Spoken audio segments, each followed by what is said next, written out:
parte y después nos pasamos al otro, estaría bueno poder aprovecharlo un poquitito más.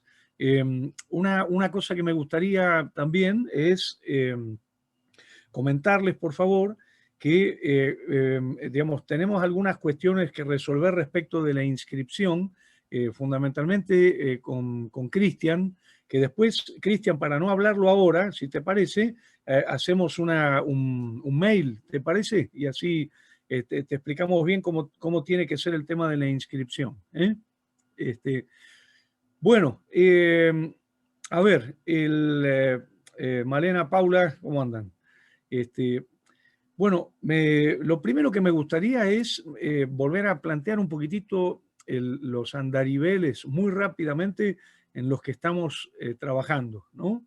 Enseguidita vamos a retomar transteatralización que nos había quedado, pero digamos, tenemos 4 grandes andariveles por el momento, ¿no? Un primer andarivel sería una teoría del acontecimiento teatral, por llamarlo de alguna manera, ¿no? Es decir, esta idea de qué estamos hablando cuando hablamos de teatro o de artes escénicas o de artes vivas, ¿no? Y ahí estamos proponiendo en principio algunas teorías, algunas herramientas para poder pensar esa primera línea, ¿no? Que de alguna manera nos tenemos que poner de acuerdo porque va a afectar a los otros posicionamientos que tengamos, ¿no?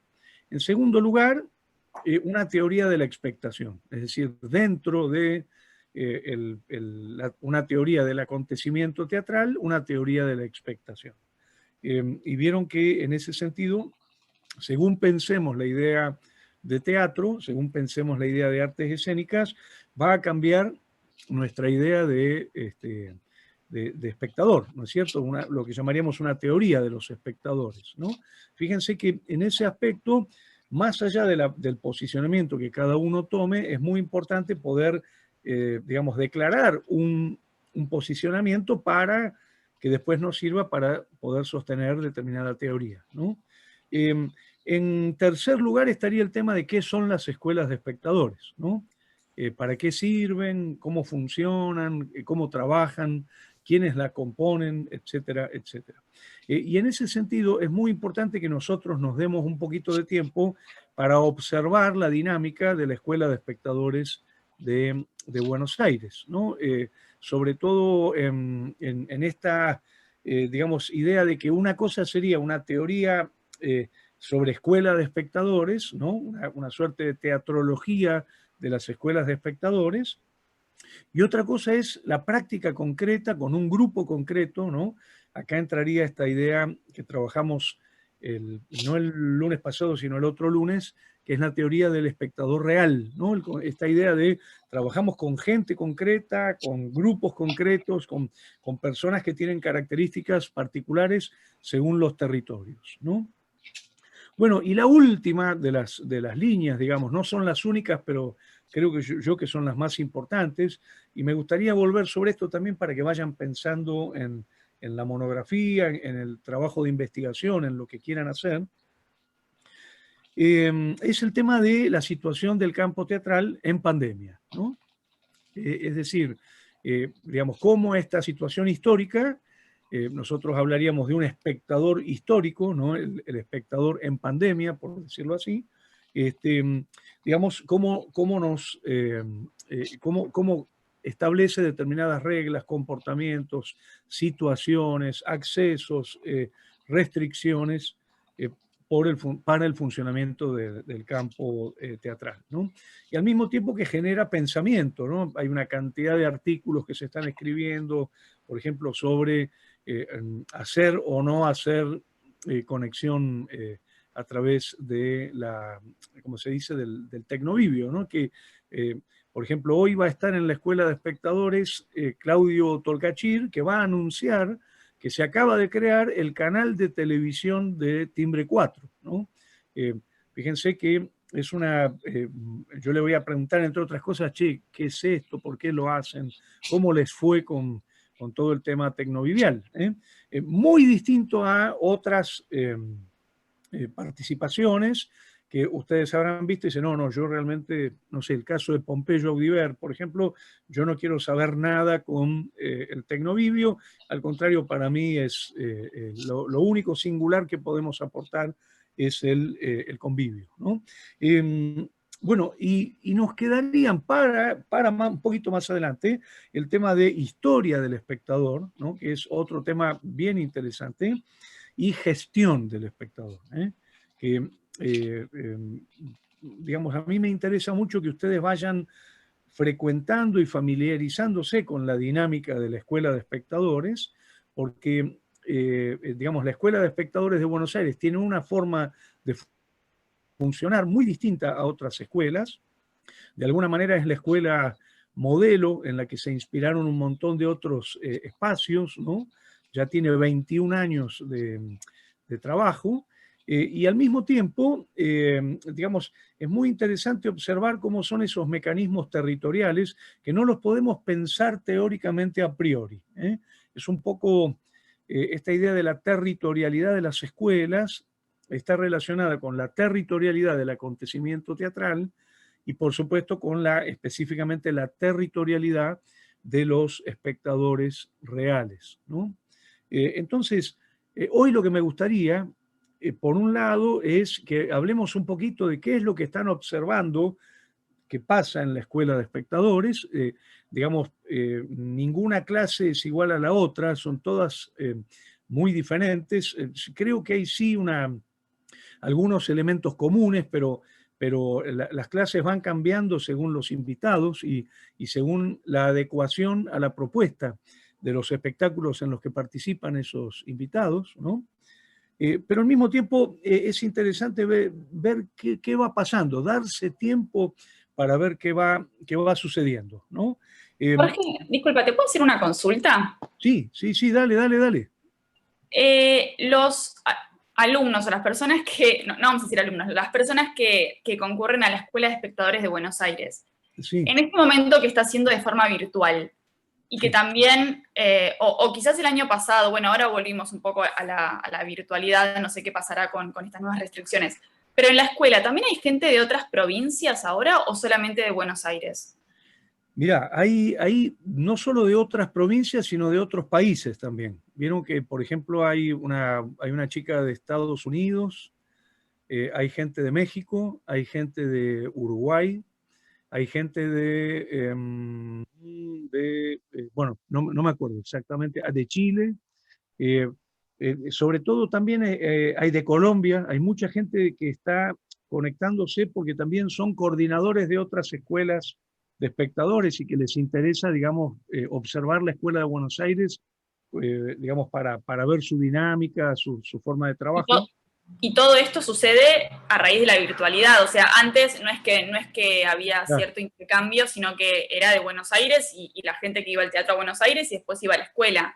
exactamente. Y Bien. de hecho, fíjate que esto trae ciertas ventajas, pero también trae algunas restricciones. Por ejemplo, hasta la semana pasada, que todavía trabajábamos con las salas abiertas, por ejemplo, escuchabas comentarios como el de Melania Torres Williams, una chica que se contacta con nosotros desde Miami, que es argentina, vivió muchos años en Argentina, venía a la escuela de espectadores de manera presencial, se casó y se fue a vivir a Estados Unidos y dejó de estar en contacto. En cuanto supo que la escuela entraba en modo virtual, se conectó con nosotros. Pero, por ejemplo, ella todo el tiempo nos está escribiendo, porque eso es algo muy interesante. Las personas que vienen a la escuela, algunas entran en sincronicidad, otras entran asincrónicamente, digamos, a la conexión, y lo interesante es que están todo el tiempo conectadas digamos, con nosotros.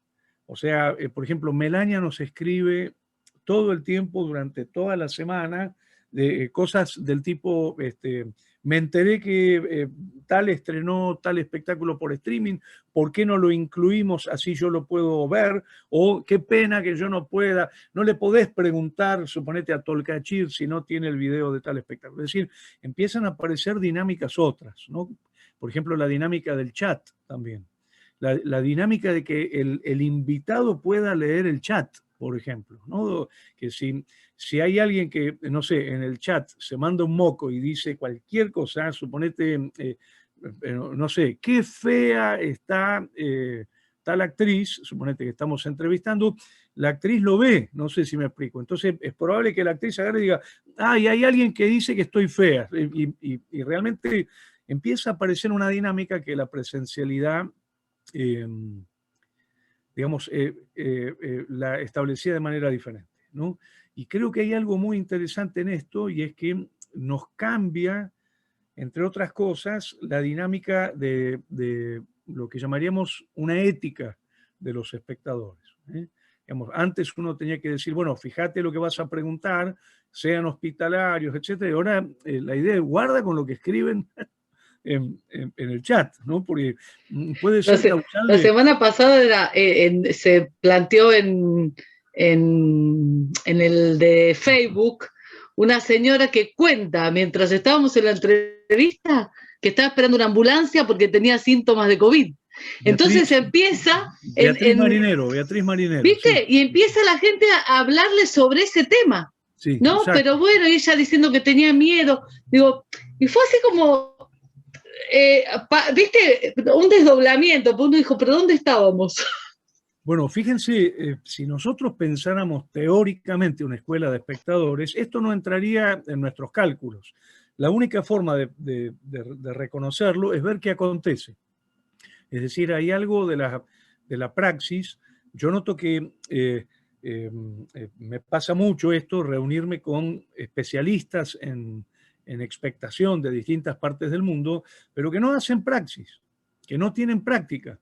Y realmente yo creo que esta es la gran diferencia que le estamos dando al seminario, que es esta posibilidad de ver cómo se comportan las y los espectadores, y especialmente poder tener un acceso más concreto y directo a lo que serían las dinámicas de los espectadores reales, ¿eh? Esto me parece muy importante tenerlo en cuenta, porque muchas veces se habla, cuando se trabaja con cuestiones de audiencia, se habla, por ejemplo, de estudios de campo, se hablan de encuestas, se habla de aproximaciones de tipo sociológicas o aproximaciones abstractas, pero realmente eso no sirve directamente para la construcción de ese sujeto que nosotros llamamos el alumnado de una escuela de espectadores. Pasa por otro lugar esa construcción. Por Sí, eso a mí me parece, perdón, este ejemplo que dio Cintia me encantó porque me parece que es un muy buen ejemplo para conectarlo nosotros con la teoría de la filosofía del teatro. ¿Se acuerdan que una de las cosas que nosotros habíamos remarcado como base de esa teoría es el espesor del acontecimiento? En el acontecimiento pasan un montón de cosas de manera simultánea. El estar hablando de la ambulancia no invalida de que sigas escuchando lo que está diciendo Dolte. Exacto. Pasan las dos cosas al mismo tiempo. Por supuesto que se afectan mutuamente, pero no se den alternancia, sino en simultaneidad. Y eso es algo muy característico del teatro en su conjunto, que obviamente sucede también en el campo de la expectación. Tal cual, y estaría realmente, desde mi punto de vista, muy equivocado decir, por ejemplo, hacer algún tipo de observación del tipo, por favor, concéntrense, están distraídas o distraídos, o no tenemos esta escuela para que ustedes hablen sobre, digamos, hay que estar muy atento a esa multiplicidad de la que habla Natacha y, digamos, no solo no tratar de controlarla y reducirla, sino por el contrario, dejarla fluir. Yo creo que esto es algo muy importante y, entre otras cosas, tiene que ver con que los espectadores quieran seguir en contacto con las escuelas. Cuando se dan cuenta de que hay un concepto mucho más interesante que el de la encuesta, que los reduce totalmente a determinados rasgos, o del viejo crítico de autoridad que lo que dice es no me están escuchando, ¿no? Esta idea de yo soy el centro y ustedes vienen acá, que yo los guíe, ¿no? No, eso, esas opciones me parece que nosotros creo que si la Escuela de Espectadores de Buenos Aires ha durado tanto y ha crecido tanto en estos años, es en gran parte justamente por esto, porque aceptamos un espesor de acontecimiento y pensamos ese espesor de acontecimiento como un sistema complejo. Creo que esa es una de las grandes diferencias entre hacer política de expectación o hacer politología de expectación, que es, suponete, bueno, vamos a hacer un estudio de campo o vamos a hacer una encuesta o vamos a pensar una teoría respecto de quién es el espectador contemporáneo, ¿no?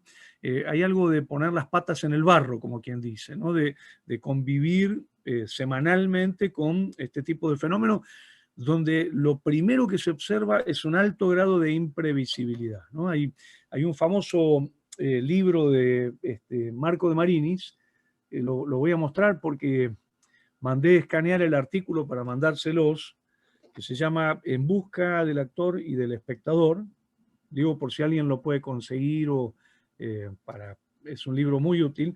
Tiene una sección que se llama El espectador y la relación práctica-teoría, ¿no? Es una sección de cuatro artículos. Por supuesto, es un pensamiento, yo lo adoro al maestro Marco de Marinis, pero es un pensamiento muy primario en términos semióticos, ¿no? Es decir, es la semiótica de los años 90 y muy, muy recortada a los planteos más abstractos de la semiótica, ¿no? Por ejemplo, hay un artículo que se llama La relación espectáculo-espectador, donde va a proponer 4 tipos fundamentales de expectación, o 3, el tercero dividido, ¿no? Que sería lo que él llama la expectación objetivista o la recepción. Él usa la palabra recepción objetivista, la recepción nihilista y la recepción relativista, digamos, en 2 inflexiones, ¿no? Por eso él dice o 3 o 4 posicionamientos. Realmente se queda muy corto si nosotros analizamos las dinámicas de los espectadores reales. Se vuelve una herramienta muy, muy sencilla la que está proponiendo, muy, muy elemental, frente a la complejidad de los comportamientos de los espectadores reales, que entre otras cosas, por ejemplo, hacen esto. Estar escuchando a Javier Dolte y discutiendo con Javier Dolte y al mismo tiempo hablando con una persona que está pasando una situación, esta señora Beatriz Marinero.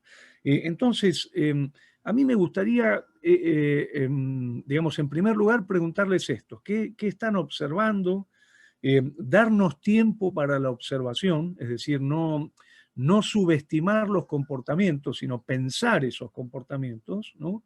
Por ejemplo, no solo las intervenciones en el chat, sino lo que se ve, digamos, de la gente, digamos, a través de las ventanitas, ¿no? Y por supuesto también por ejemplo, pensar todas las cosas que se manifiestan en la dinámica de la escuela, ¿no? Por ejemplo, hay un caso muy interesante que es el de termina la reunión, nosotros vieron que somos muy puntuales para empezar, muy puntuales para cerrar, nos parece fundamental eso por experiencia, y sin embargo hay gente que se queda. Es muy interesante cómo esa tertulia, digamos, posterior o anterior a que empiece la transmisión, está muy relacionada con una necesidad de diálogo que excede la clase, por decirlo así. Es decir, que lo que empieza a aparecer son comportamientos de relación que van más allá del marco docente, por decirlo de alguna manera, ¿no? Entonces, yo diría, démonos tiempo para observar y vayamos al mismo tiempo planteando algunos rasgos de esa observación. Por ejemplo, si ustedes me permiten una conclusión importantísima que creo que es que podemos sacar como primera conclusión, la primera sería el concepto de energía, ¿no? La energía de las y los espectadores, ¿no? Fíjense, es un concepto muy interesante vinculado al campo teatral. Me mandó ya varios mensajes, ¿cómo se llama? Eh, Patricio Orozco, el director del Festival Shakespeariano, diciendo que realmente la participación de la gente de la Escuela de Espectadores en el festival está marcando un antes y un después en lo que serían las audiencias del festival, ¿no? En todo sentido, no solo en el índice de gente que está viendo las proyecciones, los audiovisuales, sino también en cuanto a el tipo de incidencia, propuestas, escritura, lo que sería el chat de conexión con la página del festival y con la Fundación Romeo. Por otro lado, parece que el índice de ingreso de gente es tan alto que le han logrado vender mucha publicidad. No sé si notaron en los últimos días, desde que está la violación de Lucrecia, que ahora, digamos, el lunes pasado nosotros veíamos la violación de Lucrecia de corrido, digamos, y ahora ya está, hoy la volví a ver, los 4 videos, y cada 10 minutos aparece un aviso publicitario. ¿Vieron estos avisos que te invaden, que te dice el aviso viene, ¿no? Bueno, según lo que me decía Patricio, para ellos esto es muy importante por el tema de la sustentabilidad de la página, ¿no? Y tiene que ver con el índice de cantidad de gente que está ingresando. Digamos, eso sería un elemento, ¿no? La idea de la energía. Otro elemento muy importante, esta idea de que no podemos seguir pensándolo como receptor al espectador, sino por el contrario como un productor de discurso, como un generador, como un motor, como un estimulador, como un provocador. Me está pasando ahora en esta nueva etapa de la escuela que mucha gente está trayendo a sus amigos, ¿no? Esto es una señal muy interesante, que es, suponete, se quiere inscribir una amiga mía. ¿Y por qué se quiere inscribir? Porque, por lo que yo le conté de lo que es la escuela de espectadores, ¿no? Entonces aparece ahí una energía de contagio, de transmisión dentro del campo, que excede totalmente la idea de recepción. Eso no es recepción. Estamos hablando de un sujeto... Perdón, al respecto, Jorge, una cosita que quería decir, y es que me preguntaron la vez pasada cuántas conexiones, cuánta gente había en la escuela virtual ahora. Yo le dije que gente era difícil de calcular porque sabíamos las conexiones, pero había mucha gente en cada conexión. Me preguntaron cuántas conexiones y yo, exagerando, dije como 120. Y la verdad que me equivoqué porque hubo 150 la vez pasada. Y creo que tiene que ver con esto que decía Jorge, ¿no? Están viniendo amigos que ahora sí tenemos cabida para darle, que no nos pasaba en la Soli, ¿no? En la sala Solidaridad no teníamos más espacio. Y miren, se da un fenómeno muy interesante, y es que antes, por ejemplo, si venía un matrimonio, digamos, ocupaban 2 lugares en el aforo, en la presencialidad. Pero ahora ese matrimonio es una pantalla, es una computadora. Por lo tanto, nosotros ya estamos viendo una cosa muy interesante que está pasando, y es gente que está, por ejemplo, retransmitiendo lo que está viendo en la pantalla con el celular. O de pronto 5 personas sentadas en el living viendo lo que está sucediendo en la escuela. Entonces, en este momento, digamos, aproximadamente, digamos, las suscripciones de tipo al Zoom y al Facebook Live son aproximadamente unas 200 y pico. Pero tenemos que calcular que, y esta es una novedad muy interesante, que por cada pantalla puede haber 2 o 3 o 4 personas.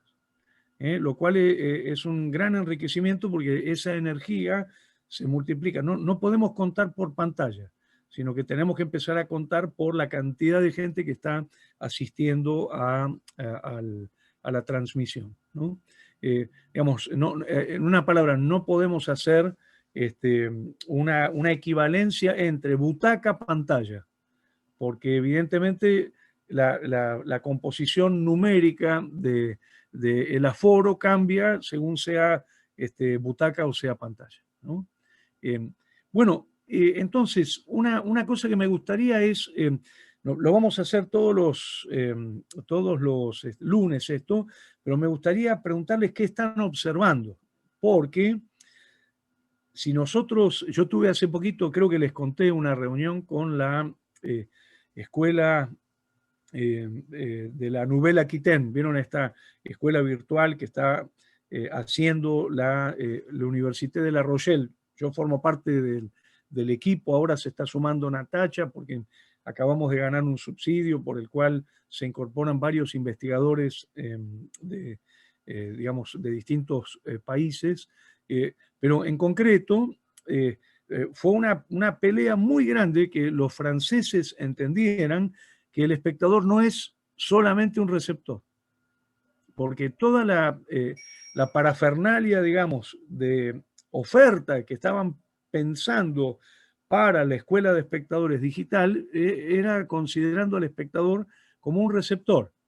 Por ejemplo, para que ustedes me entiendan, darle herramientas sobre el vestuario, darle herramientas sobre la luz, darle herramientas sobre suponete la estructura dramática del espectáculo que se va a analizar. No había ningún tipo de empoderamiento vinculado a su actividad como ciudadano, al espectador como productor de crítica, al espectador como gestor.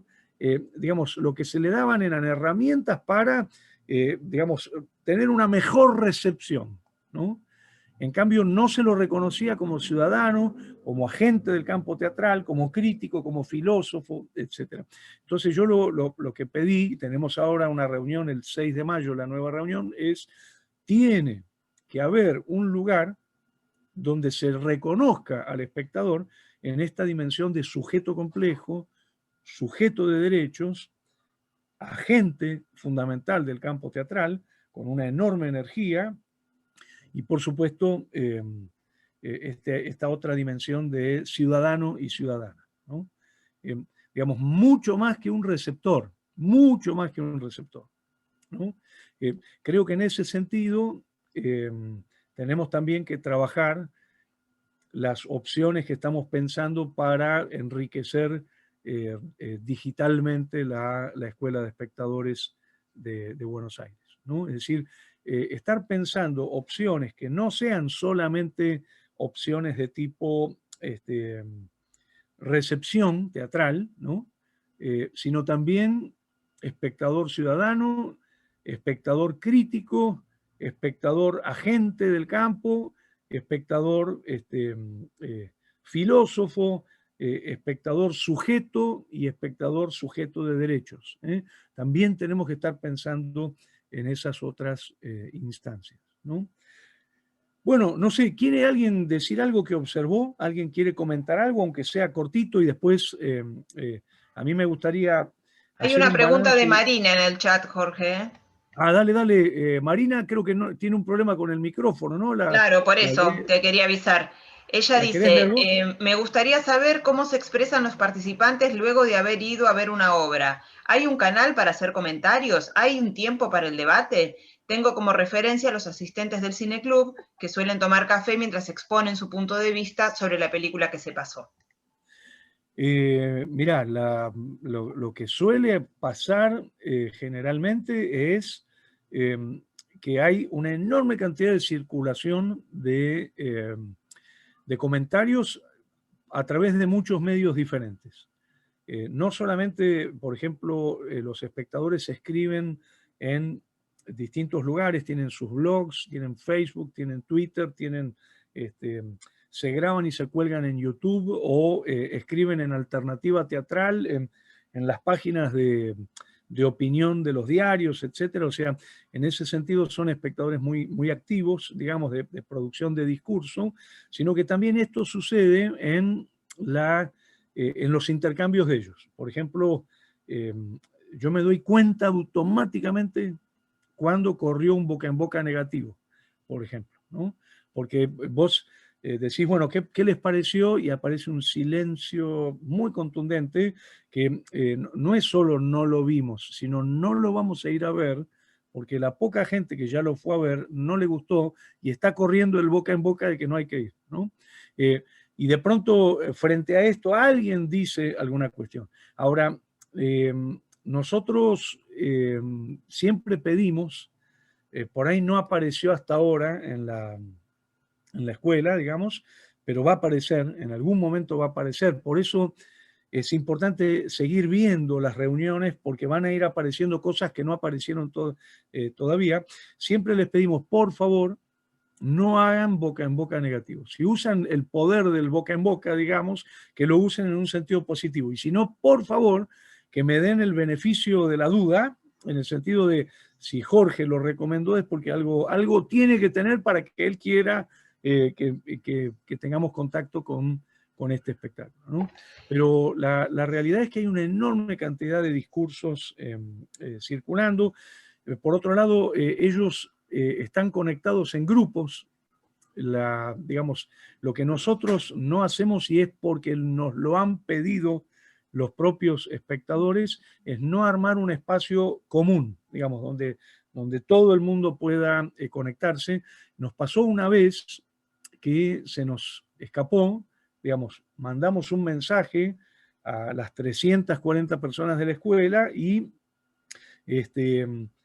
digamos, no lo hicimos como, ¿cómo se dice? Mensaje encubierto, sino a la vista. Y por supuesto, algunos espectadores agarraron el listado y empezaron a escribirle a todos los espectadores. Se armó un despelote impresionante, en el sentido de gente que decía todo el tiempo, sáquenme de acá, yo no quiero estar en esto. Es decir, hay algo muy interesante y es que digamos, no hay una voluntad de estar conectados con todos, sino de construir una suerte de red selectiva, ya sea con algunos espectadores o con algunos amigos o, digamos, una cosa un poco más minoritaria. Lo cual es bien interesante en términos de pensar que no hay una voluntad de masividad. Digamos, esto es muy interesante. El espectador de teatro se maneja con una lógica a escala que no es la lógica del espectador de cine y del espectador de televisión. Eso creo que se veía más fácil, decime Jorge si coincidís conmigo, cuando estábamos Dale. en presencial, porque, por ejemplo, las clases de la escuela empezaban a las 5:15, vos a las 4 de la tarde tenías a las chicas tomando el té en el bar, chusmeando de eso, Sí. o de lo que fuera, pero eran todos grupos, qué sé yo, mesa, creo que la más grande que vi alguna vez en mi vida fue de 6 personas. Sí. Todas las mesas eran más chiquititas, capaz exacto. Había, no sé, 7 personas sentadas, pero como máximo. Y era algo que también se reproducía en los teatros. En los teatros era muy habitual encontrarse con la misma gente de la escuela de espectadores, y las chicas tomándose una cervecita antes de la función, y eran las mismas 5, 6, 7. Exacto, ¿no? exacto. Las chicas de 93 años, dándole a la Heineken antes de entrar al teatro. Divinas. Digamos, las adoro. El espectro de edades de la escuela es muy amplio. Aclaremos eso, que muchas veces se pone mucho el acento en que hay algunas personas que incluso han ido envejeciendo con la escuela, porque hay gente, nosotros tenemos alumnos del año 2001 que todavía siguen viniendo a la escuela. Imagínense, tienen 21 años más. No sé si me explico. O sea, un tipo que tenía 50 años en el 2001, ahora tiene 72, ¿no? Pero al no mismo como tiempo, yo que sigo teniendo 20. pero al mismo tiempo es muy interesante esta... a ver, quiero redondear una idea que es que no podemos pensar para los espectadores de las escuelas de espectadores un vínculo masivo. No es un vínculo mercantil, no es un vínculo digamos, de audiencias masivas como pueden ser las del cine sino por el contrario es un vínculo de tipo existencial. Esto es algo muy importante. decirlo y tomarlo en cuenta. Es decir, la gente no viene a buscar conexión de masividad a una escuela de espectadores, sino que en el mejor de los casos lo que hace es, bueno, valorizar la relación con los artistas, con los coordinadores, con los otros espectadores, pero preserva un vínculo existencial muy ligado a un pequeño grupo o incluso la individualidad. Por eso no sirven, por ejemplo, esto nos quedó claramente demostrado, atraer esta cosa supuesta de cómo atraer a las multitudes que no están interesadas por el teatro, sino por el contrario, de lo que se trataría es de cultivar grupos que pueden ser grandes. Si nosotros decimos que hoy hay aproximadamente unas 400 personas conectadas con la escuela, esa gente reproduce a su vez en 10, que son 4.000 personas, y esas 4.000 personas, si se sienten interesadas por lo que están viendo, van a reproducir a su vez en 10, según las estadísticas que hicimos. Entonces, no se trataría de llegar con un mensaje masivo, sino de trabajar una masa crítica que tenga, digamos, un efecto de reproducción importante dentro de lo que sería un campo de expectación específico. ¿Por qué digo esto? Porque me ha pasado ir a muchos congresos de expectación y de trabajo, digamos, sobre los espectadores y escuchar muchas ponencias donde, por ejemplo, se habla de, no, hagamos merchandising como en el cine, o utilicemos las mismas técnicas que utilizan los tanques de cine para difundir los espectáculos teatrales, o empapelemos la ciudad para convocar a los espectadores que no van al teatro. Hoy podemos decir claramente que los mecanismos más potentes y más fieles de reproductibilidad de opinión dentro del campo teatral no son esos, ni los empapelados, ni de los afiches, ni el merchandising, ni los tanques, sino por el contrario, mecanismos que van hacia un lugar mucho más existencial, que tiene que ver con la relación con tus amigos, la relación con tu pareja, la relación con tus parientes. Digamos, hay algo justamente de construir una cultura diferente a la cultura de la masividad. Y esto hace que cada persona sea muy importante, porque esa persona que viene a una escuela, vos ya sabés que reproduce en 10, lo cual te da la posibilidad de que se reproduzca en 100 y te da la posibilidad de que esos 100 reproduzcan en 1000, ¿no? Pero lo interesante es trabajar con esa persona que es la que va a reproducir en 10, ¿no? Digamos, es una lógica que sinceramente yo la entendí cuando empecé a trabajar con espectadores reales. Pero antes mi idea era otra, ¿no? Me parece que hay algo importante que es esto de no buscar trabajar con aquellas personas que no están interesadas en construir un vínculo existencial con el teatro y con las escuelas. Les cuento que al principio, cuando empezamos, éramos 8 personas en la escuela, ¿no? Eran 8 alumnos, y claro, yo tenía que pagar el alquiler de la sala y teníamos que hacer buscar una forma de autosustentación, porque esa es otra gran diferencia. La Escuela de Espectadores de Buenos Aires no la banca nadie. No está ni el Estado, ni el Ministerio, ni, digamos, la escuela se autosustenta con toda su estructura a través de la recaudación. Si no existiera esa recaudación, digamos, la escuela no tiene aporte, ¿no? Esto es una gran diferencia respecto de, no sé, algunos programas como el del Teatro San Martín, que lo banca el Teatro San Martín, y por lo tanto se puede dar el lujo de que los espectadores no estén mínimamente interesados, porque su sustentabilidad no depende de la relación con los espectadores, ¿no? O por ejemplo, no sé, el área de públicos de los teatros oficiales o del ministerio o de educación, etcétera. Cuando la institución está subvencionada o está incorporada a un aparato estatal, vos no necesitas del espectador. En cambio, si estás generando una institución de autosustentabilidad, necesitas del espectador. Yo me acuerdo que una de las cosas más patéticas que me pasaron cuando empezamos, y hubo mucha resistencia, era que iba a volantear. Tengo todavía volantes acá en casa, como Muscari. ¿Vieron Muscari volanteando? ¿Lo ves volanteando sus espectáculos en todos lados? Bueno, yo iba a volantear a la cola del Teatro San Martín y a la cola de los teatros comerciales, ¿no? Con la esperanza de enganchar a alguien dentro de ese volanteado. Lo más patético para mí era después pasar por ahí y ver el piso sembrado de volantes sucios de la Escuela de Espectadores. Es decir, no había posibilidad de llegar por una convocatoria masiva, por decirlo así, sino que cómo se fue construyendo la convocatoria, por recomendación existencial de una persona a su amigo, a su familiar, a su amante, a su hija, a su nieta, etcétera, etcétera. En una palabra, yo creo que acá hay algo muy importante de la experiencia de las escuelas, y es que se construye una relación con la cultura teatral diferente de la que se construye con la cultura de masas o con la cultura industrial.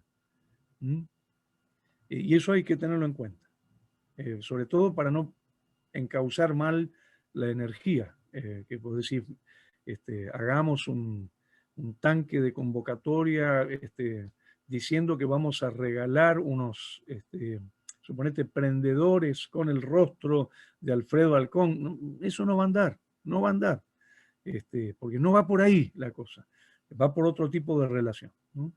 Bueno, cuéntenme brevemente algo que hayan observado o que les llamó la atención, no sé, algo que quieran decir de las cosas que han visto hasta ahora.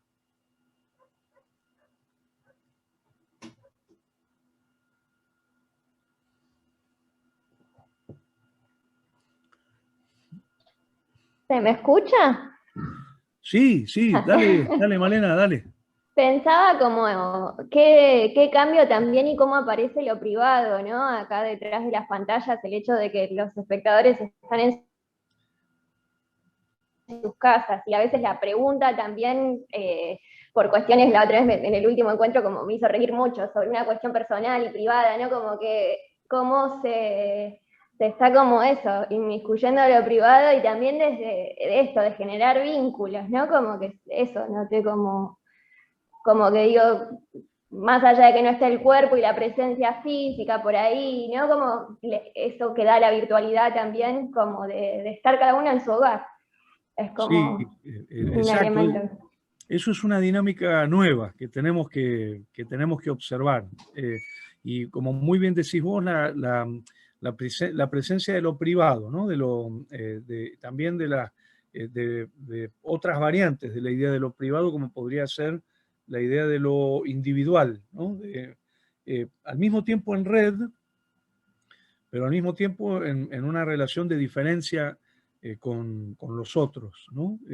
Digamos, esto de juntarse para escuchar a los otros, para escuchar a los artistas, para escuchar al coordinador o la coordinadora, pero al mismo tiempo preservar cierto espacio, digamos, individual, donde se acentúa ahora lo privado, tal cual. Está muy bueno, está muy bueno. Yo por eso creo que a nosotros nos interesa mucho este momento de cambio, ¿no? De la escuela, el pasaje al modo virtual, ¿no? Y a ver, si me permiten un ejemplo en relación a la escuela de La Rochelle, por ejemplo, nosotros, la Rochelle está pensando en el acceso a lo virtual, no tanto para las clases, sino más bien como un repositorio de información y de actividades para el espectador. Como si yo les dijera, vamos a ir a ver de manera presencial un espectáculo y vamos a charlar con el artista de manera presencial, y luego vas a tener disponible, digamos, una cantidad de materiales y de actividades y de discusiones que van a estar subidas al espacio virtual.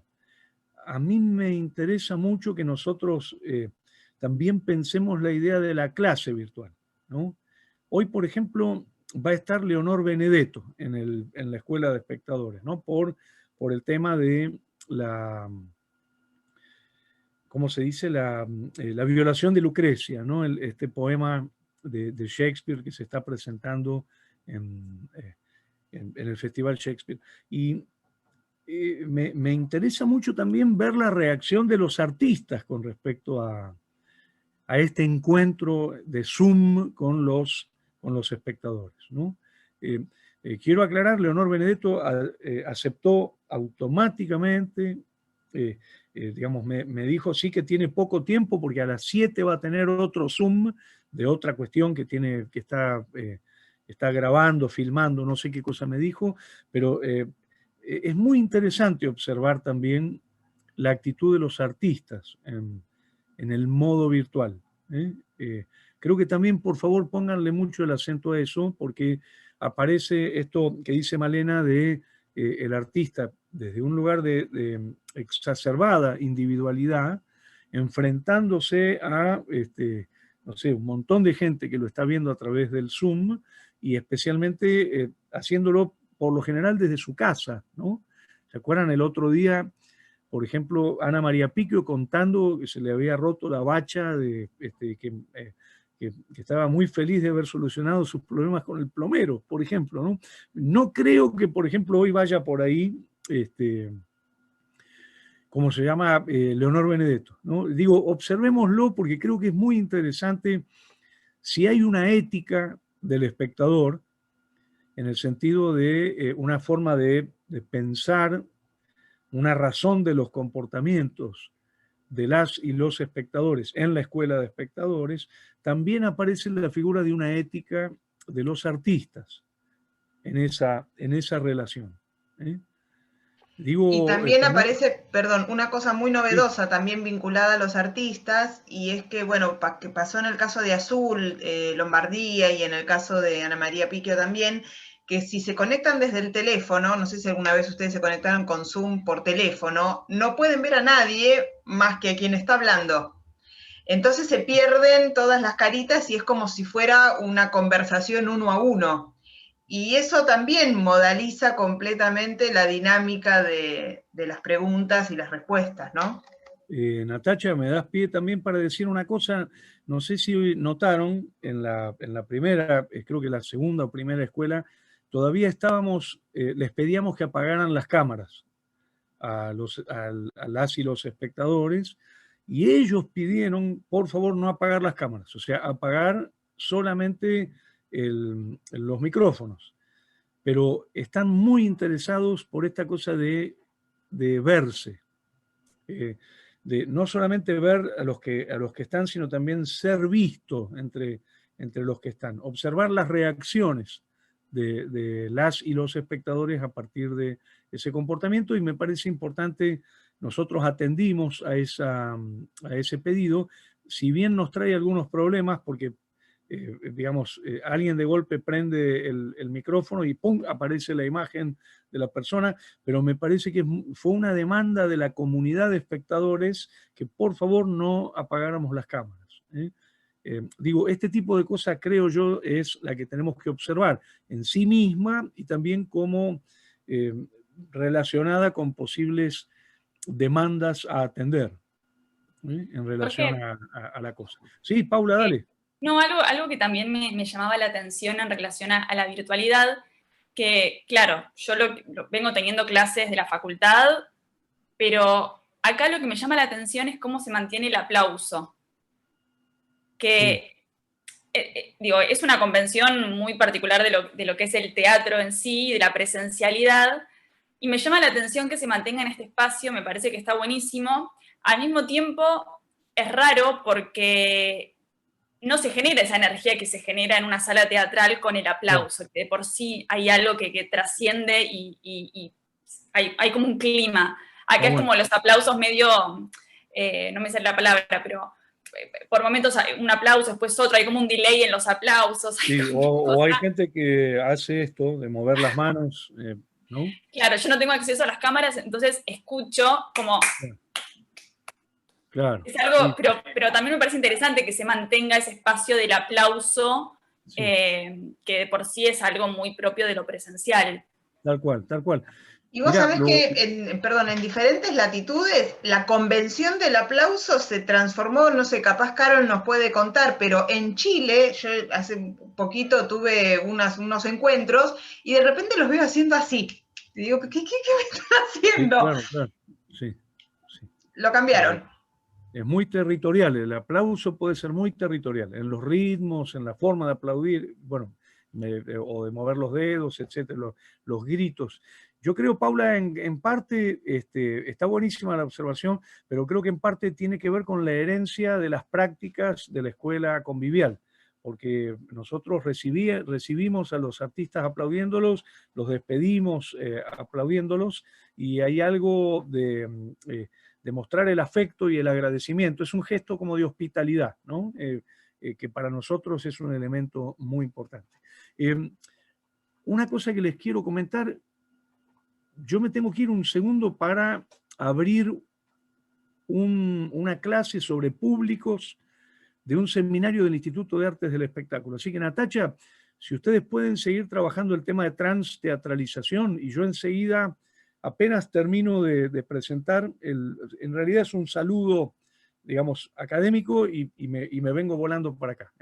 Pero, por favor, si pueden, y ¿sabes qué, Natacha? Por si acaso, por favor, lean la ficha de territorialidad para la próxima, porque es muy importante que nosotros incorporemos ese concepto al estudio de públicos y al estudio de las escuelas. Las escuelas son territoriales, los públicos son territoriales, y también la incorporemos a la dimensión del teatro como acontecimiento. Bueno, enseguidita vengo, voy a Anda abrir esto tranquilo, y ya estoy. anda tranquilo. Bueno, hasta que venga Jorge, díganme si alguien quiere hacer alguna otra observación, alguna otra pregunta, alguna otra cuestión vinculada a lo que estuvieron participando de la Escuela de Espectadores. No, a mí me quedó, ahora que lo dice Paula, este tema de las cámaras, porque yo tampoco tengo acceso a toda la gente. Lo veo a Jorge cuando contesta el artista, veo al artista, y sí, cuando aplaude, se me aparecen las camaritas y pensé que era algo que estaba como un pedido, un ensayo de que cuando y me había quedado.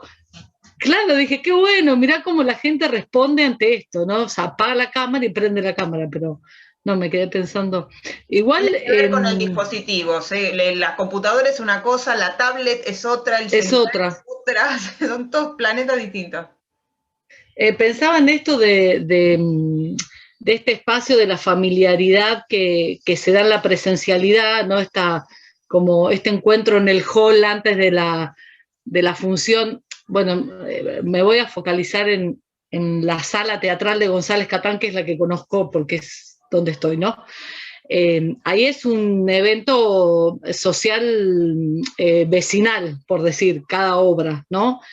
O sea, la gente se prepara mucho para venir a una función y hacen toda una cosa en el hall de entrada que digo, cuando se podía. Digo, ¿de qué manera eso se reemplaza en la virtualidad? Nosotros no pudimos volver a trabajar, no hemos tenido transmisiones online ni nada. Y veo que por ahí esto de los comentarios de las personas de la Escuela de Espectadores entre ellos, con el caso de esta persona que comentaba su problema de salud y gente como animándola, digo, me parecía que por ahí era como esa familiaridad que no se pierde en la virtualidad. Lo pienso ahora, no es que... Sí, yo creo, digo, desde la experiencia diversa, digamos, me parece que hay algo muy propio del teatro. ¿Se acuerdan que desde la filosofía lo planteábamos, desde la filosofía del teatro, a la hora de pensar el teatro, lo planteábamos como creaciones de subjetividades alternativas, ¿no? Esto que dice Cartoon. A mí me encanta hacer teatro, pero la verdad hacemos teatro para ir a tomarnos un vino después. Es tan importante el acontecimiento como la creación de comunidad, ¿no? Y me parece que eso sucede en las escuelas de espectadores entre los espectadores. Yo ahora no sé cómo se están comunicando, porque no los vemos en la previa. Sí les vemos la dinámica en el chat. El chat de Zoom es un poco más problemático que el de Facebook, lo sabrán ustedes, porque los mensajes pasan muy rápido y se van para arriba enseguida y es difícil seguir el ritmo y enseguida perdiste el hilo. Y un dato que te interesaba tardás, no sé, 45 minutos en volver a encontrarlo, ¿no? Es medio desorganizado. No sé por qué, es una cosa visual de cómo está organizado el chat del Zoom. Pero supongo yo que tendrán estos tipos de interacción. Y creo también, esto por supuesto no lo hablé con los espectadores ni las espectadoras, no lo hablé ni con Jorge, pero creo yo que esto de traer a los amigos, de empezar a traer gente que conocen, amigos, familiares, etcétera, a participar de la escuela, viene a crear estas pequeñas comunidades adentro de las grandes comunidades, ¿no? Porque de hecho, en estos grupos particulares que les contaba, que son el germen de la escuela de espectadores, ¿no? Estos grupos que vienen existiendo desde hace más de 50 años en Argentina, hay muchos que al día de la fecha se agrandaron y vienen con demandas del estilo, ¿y si armamos un grupito de 10 entre fulano, mengano y sultano para trabajar tal cual otro tema? ¿No? Hay algo de la dimensión, la sobredimensión que hace falta volver a territorializar, volver a la dimensión humana, ¿no? Por más Zoom que haya, por más interrelación que tengamos intermediada por la computadora, me parece que esta digamos, condición prioritaria que tiene el teatro, según nuestro pensamiento sobre el mismo, que es la fundación de territorios de subjetividad alternativa, es algo que aparece en los espectadores también, en la producción poética de los espectadores. Creo yo que la producción poética de los espectadores también pasa por ese lado en el marco de las escuelas de espectadores.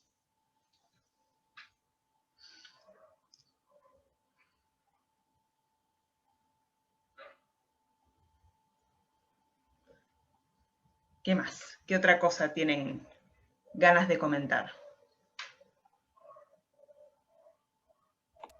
Yo te había preguntado lo de las cámaras también, porque me parece como interesante, porque también veo que cuando, sumado a lo del aplauso, cuando entra una persona dicen, ay, qué maravilloso, que mirá, yo te vi en tal lado, como que empieza todo ese ida y vuelta, que en algún punto siento que también están buscando que el artista los vea, ¿no? Como ese vínculo que antes estaba tal vez separado porque había butacas y un escenario, ahora todos tenemos el mismo tamaño, todos somos un cuadradito acá. Sí, pero ojo que no estaba separado, para nada. En la escuela de espectadores hay un momento, obviamente, en donde hay que organizarse, porque si no nadie se escucha con nadie. Nosotros nos ponemos por acá con el micrófono y le charlamos a ustedes que están por allá en las butacas. Pero pasado ese momento, el proceso de desconcentración nos llevaba mucho tiempo, cada vez tuvimos que dejar más tiempo, más espacio entre el pasaje de un grupo y otro, eran 2 grupos el mismo día, justamente porque los espectadores bajaban a hablar, a encontrarse, a charlar directamente con los artistas en cuestión, y se han creado muchos lazos de amistad entre artistas y espectadores a partir de la escuela de espectadores. Una de mis últimas coordinaciones en presencial fue con Jorge Suárez, a quien quiero especialmente, y él se hizo muy amiga de una mina que vive cerca de su casa y que le preguntaba y se empezaban a charlar de las mascotas, que cómo está tu perrito, qué bien y qué viejito, y bueno, nos vimos en la plaza. ¿Y de dónde se conocen? De la escuela de espectadores. O sea que es cierto, ahora somos todos cuadraditos y es el mismo tamaño de cuadradito para todos, pero el vínculo entre espectadores y artistas en el marco de la escuela existía desde antes. El vínculo... Me surge una pregunta que igual no va a tener respuesta, pero es si a los artistas les llega como por el chat privado, porque acá podemos tener muchas conversaciones, yo puedo estar mandándote un mensaje privado a vos y el resto no se entera, digo, esas conversaciones que tal vez se daban en otro espacio, yo no sé si después de ahí, en el Instagram personal de ese artista le llegan a la semana mensajes de, ay, te vi en la escuela de espectadores, y como algo más uno a uno que replique esos vínculos. O sea, creo que también depende mucho del conocimiento de las herramientas y de qué herramientas utilizamos, los distintos modos en que se van creando estos lazos, estas comunidades. O sea, si utilizamos esto, ahora que yo puedo, no sé, arrastrar el cuadradito, me puedo sentar al lado de mis amigos en el Zoom. Bueno, hay gente que no lo sabe hacer y, no sé, a mí me parece interesante ver la cara de, ay, ¿quién está? A ver si está mi amiga tal y está en el fondo tal. Pero depende mucho más de las herramientas con las que contamos y del, no sé, las actividades más allá de la escuela y más allá del teatro que hacemos en esta virtualidad. Sí, por eso nosotros usamos Zoom y usamos Facebook. Digo, podríamos estar usando Instagram, ¿no? Pero es mucho más restringida la generación que sabe usar Instagram o que tiene voluntad de aprender. Yo, por ejemplo, no sé. Es algo que tengo delegado a los millennials, a los cuales exploto. Yo no tengo idea, no le encuentro la lógica, no sé cómo funciona. Recién estoy aprendiendo Facebook. Pero digo, esto que aparece en relación a las posibilidades que da la tecnología, yo creo que en términos de la escuela de espectadores, obviamente, podés buscar a tu artista por Facebook y escribirle por privado. No estoy tan segura de que eso se active como una dinámica habitual en la escuela de espectadores. Me parece que hay mucha valorización del espacio en el aquí y ahora del desarrollo de la escuela. Y que si hay un vínculo se forma en este aquí y ahora del espacio de la escuela y lo seguimos después. No sé cuántos, no me atrevería a pensar que hay muchas, digo, porque tampoco pasaba que muchos espectadores de la escuela de espectadores, en lugar de hablar con el artista en la escuela de espectadores, iban a esperarlo a la salida de la función. Esa no era una dinámica muy habitual. Sí que si se lo cruzaban por la calle, sí que si lo veían, sí que si lo tenían sentado en el bar, iban y se acercaban. Pero si tenían un espacio con el cual vincularse en primera instancia y ese espacio era la escuela, lo usaban, lo aprovechaban, por lo menos para un primer contacto. Y después el resto.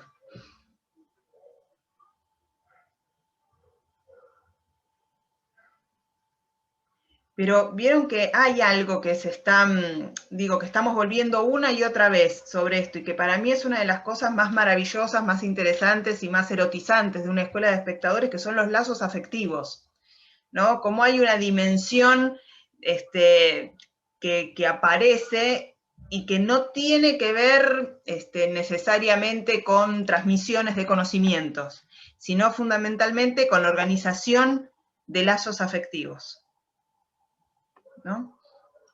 Tanto los que se construyen en la escuela y salen de la escuela, como aquellos construidos afuera de la escuela que los tironean hacia adentro, en ambos sentidos. Y por supuesto, entre artistas y espectadores, ¿no? Bueno, no dije nada de transversalización, Jorge, nos quedamos hablando de la escuela. No cumplí con los deberes. No, bárbaro, bárbaro. Que, todo bien, todo hay bien. Algo que apareció, digo, sin querer, sin habernos metido en el tema, que es esto que dice Marina, el espectador espectado. Creo que es una hermosa definición para pensar el proceso de transteatralización, sobre todo en el mundo contemporáneo, ¿no? Exacto. Perdón. ¿Puedo agregar una cosa antes de que pasemos de tema?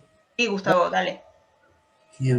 También me interesaba, que por ahí es algo menor, pero algunos comentarios hacían referencia algo a esto de la posibilidad, ¿no?, que tiene también la tecnología, que es acceder, ¿no?, al hábitat, no quiere decir territorialidad, pero sí, como el espacio donde están, como yo ahora estoy viendo, ¿no?, justamente el living de sus casas, sus cuartos, donde sea que están instalados, instaladas, y eso para mí me pasó con, no sé, cuando, no sé, Cartoon mostraba el Enrique de la Rañaga, tipo de estar girando la cámara para mostrar, había una persona que a Patricio Orozco le preguntaba si tenía tulipanes de verdad o de mentira, ahí en un vasito con agua, y me pareció como interesante, y a mí me pasa que a veces, no sé, tengo por ejemplo un profesor, Marcelo Jiménez, lo deben conocer, y él de golpe por ahí hay cosas que él obviamente no podía llevar a las clases, y ahora hoy tiene una clase, un seminario, y de golpe agarra la cámara y te dice, bueno, acá tengo una vasija, algo de arte cerámico, tipo, que te lo muestra y te muestra la firma, te acerca tipo, a la cámara y tenés acceso a cosas que por ahí de otra forma no hubieras tenido. Y me parece interesante eso que habilita. Yo la verdad que en general tiendo tipo, no le encontraba cosas positivas a esta modalidad y veo, bueno, que existen. Sí, sí, tal cual, buenísimo, buenísimo. Y bueno, ahí tenemos todo un campo de investigación, ¿no? Que es esto de el espectador convivial, el espectador tecnovivial. Me parece que podemos ir construyendo ya algunas observaciones sobre esto y por supuesto a lo largo del cuatrimestre van a ir apareciendo muchas más, ¿no? Yo nada más quería decir que, como muy bien decía recién Natacha, la transteatralización no hay que pensarla solamente en términos de actuación transteatral, sino también en términos de recepción. Hay algo muy interesante de nuestros comportamientos sociales que tiene que ver con esta idea de vivir sintiendo que somos expectados, ¿no? Hay algo del gran hermano que se ha puesto digamos, se ha extendido a toda la esfera social, desde las cámaras de seguridad en las calles y en los departamentos, en los ingresos, los garages, pasando por todo lo que es los registros de la, ¿cómo se llama?, de la AFIP, cuando vos pedís una boleta y pones tu número, por ejemplo, vas a un restaurante y pones tu número de quit o de quill y eso se registra, entonces aparece una suerte de, como se dice, de panóptico de todo lo que compras y todo lo que vendés en la medida que tenés que declarar, digamos, tus datos fiscales, ¿no? O, por ejemplo, lo que pasa con la red, ¿no? Que esto de que escribís en YouTube, no sé, París, y ¡pum!, aparece, vas a viajar a París, Aerolíneas Argentinas tiene un paquete para el mes de noviembre, o el mejor restaurante de París, o los mejores hoteles de París. Es decir, hay algo por el que nosotros nos sentimos expectados. Te metes en Google Earth, por ejemplo, y resulta que te ubica perfectamente desde qué edificio estás, digamos, podés ver la terraza de tu edificio, etc. Creo que hay algo muy interesante de esa idea de una transexpectación, ¿no? Así como hablamos de una transteatralización. Y algo que me gustaría, ya estamos casi sobre I15, dar un par de ejemplos muy distintos de transteatralización que hemos tenido en las últimas semanas, ¿no? Un ejemplo es una niña que escuchando una canción del grupo Canticuénticos, que es una nena de Zapala, digamos, escuchando esa canción, la canción se llama Hay Secretos, digamos, se desarma por el impacto de la canción la forma en que ella está relacionándose con sus hermanas respecto de un abuso digamos, sexual, ¿no? Entonces es la canción la que de alguna manera desarticula la estructura de teatralización y la lleva a contarle a las hermanas lo que sucedió, y esto, bueno, generó ahora un juicio a una persona muy concreta. Si tienen interés en leer, han salido varias notas muy interesantes de cómo una canción infantil puede promover que una niña cuente un episodio de abuso, y otras chicas se animaron luego de que esta niña contó. Esto sucedió en Zapala, ¿no? En Patagonia. El otro ejemplo es un caso que ha sido muy resonante en las últimas semanas, que es la filmación de unas mujeres embarazadas en el monte de Formosa. No sé si se enteraron de esto, que se transmitió por un canal de televisión y luego aparecieron digamos, toda la información por la que en este momento hay todo un juicio, digamos, es muy interesante para estudiar el caso. Después trascendió que digamos, fue filmado esto, como si yo les dijera, bueno, ahora vamos a filmar esta escena, ahora esta otra escena, vos tenés que decir esto, digamos, digamos, una de las declaraciones es que se cobró, digamos, hubo un caché para, digamos, ¿por qué sería transteatralización? Un caso muy distinto al anterior, porque se están usando las estrategias de la construcción de poiesis corporal o, digamos, de actuación cinematográfica o actuación televisiva o actuación teatral, pero no para producir arte, sino para producir un efecto de organización social de la mirada.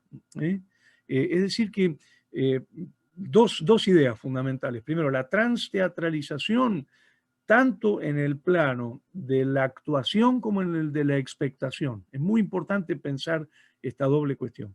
Y por otro lado, observar la sociedad contemporánea como una fuente permanente de esas experiencias de transteatralización. Hay algo muy interesante y es que muchas de ellas son resultado de la transteatralización, pero no las vemos. Recién las observamos cuando se produce algún quiebre, digamos, algo que desenmascara la situación de la transteatralización, ¿no? Es decir, una de las hipótesis interesantes es que estaríamos muchas veces observando la teatralidad social como un fenómeno de transteatralización que no llegamos a percibir en su producción, pero que está siendo el resultado de un fenómeno de transteatralización, ¿no? Es muy interesante esto, ¿no? Porque tiene ya que ver con el tema del gran hermano y el tema del panóptico, ¿no? Pero bueno, lo seguimos laburando. Esto está desarrollado en algunas de las fichas que estamos trabajando. Bueno, paramos acá, ¿les parece? Porque tenemos que pasar a la escuela. Hoy van a estar Leonor Benedetto, Miriam Odorico de Timbre 4, Claudio Tolcachir y una de las grandes directoras de teatro contemporáneo en la Argentina, que es Eva Alac. Creo que va a ser muy sustanciosa la charla. Varios de ellos no van a hablar de teatro convivial, sino que van a hablar justamente de prácticas tecnoviviales.